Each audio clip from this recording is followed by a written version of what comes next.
Segura um pouquinho, já já vamos falar mais sobre cenário e recomendações de investimentos.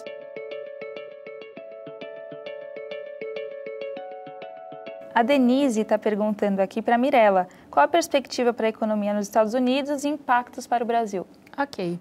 Acho que já tive aquele comentáriozinho breve sobre como ela foi forte no segundo trimestre. A gente não acha que vai manter também esse ritmo de crescimento estupendo ali de 4% no horizonte relevante, digamos assim, né? 6, 12, 24 meses à frente.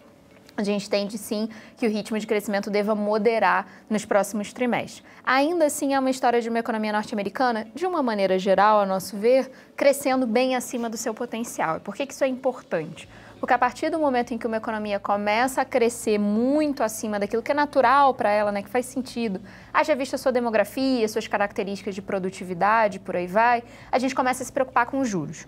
Então, você com certeza já começou a ver nos jornais, né, no bate-papo entre gestores, investidores, menções, por exemplo, a possível crise, alguma coisa nessa linha. A gente acha que ainda é cedo para falar sobre isso, não nos parece provável que a gente precise trazer aquelas memórias ruins, nem tão recentes, mas um pouquinho mais para trás, né, sobre a economia norte-americana, mas a gente entende sim que crescer abaixo de 3, ali 2 altos, como a gente chama, seja o razoável de se esperar daqui para frente. Qual a importância aqui para falar de Brasil?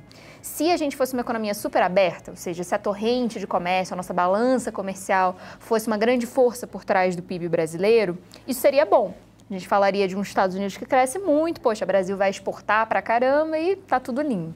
Só que não é tão simples assim. Nós somos uma economia relativamente fechada. Não é todo impulso de consumo dos outros países que se torna impulso de exportação para a gente. Então, a forma de pensar o impacto da economia norte-americana para o Brasil geralmente é um pouquinho mais indireto.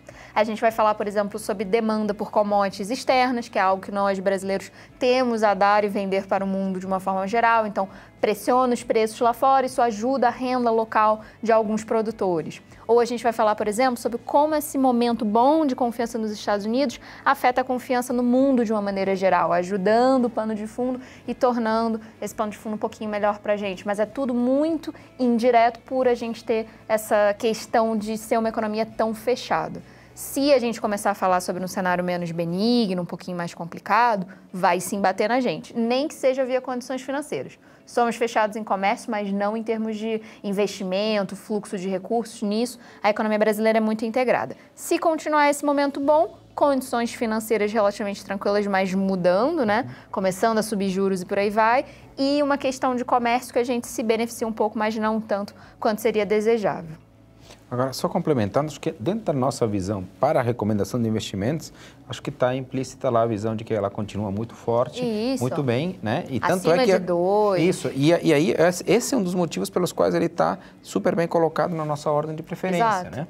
E isso também reforça o produto, o código de dólar que eu tinha comentado aqui, né? Que caso a economia vá bem, quer dizer, você tem ganhos meio alavancados, né? 1,5 no S&P, né? Se a economia for bem e for transpassado isso para os preços das ações, né? Então, e com proteção caso ocorram perdas, né? Então, o COI do S&P funciona bastante bem com essa visão, dentro dessa visão.